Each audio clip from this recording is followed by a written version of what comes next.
Hey guys, it's Jedd from Disrupt Tutoring, and as always, it's a pleasure to join you. Today we've got a relationship question looking at a relationship between y and x.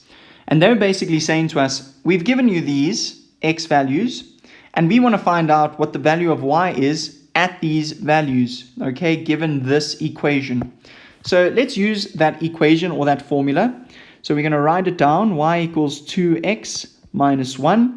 And I'm going to say, what is it at x equals minus 1, at x equals 0, and at x equals 3. So we're going to write out y equals 2. Remember, we're going to use our brackets when we do substitution. So that minus 1 goes in there. So we know that 2 times minus 1 is going to be minus 2.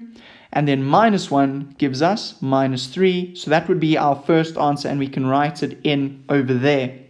For the second one, we're going to say, right, y equals 2. Remember, we use our brackets, minus 1. The 0 goes in over there. And therefore, the answer is going to be 2 times 0, which is 0, minus 1. And that's going to be our second answer. And therefore, y is equal to minus 1 when x is equal to 0.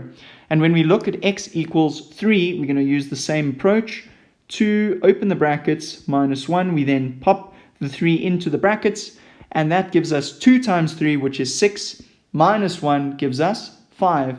And that is the answer to y when x is equal to 3, and we can write that in our table as well. That's all from me, guys. Thanks so much for tuning in. Very special thank you to our sponsors for making this video possible.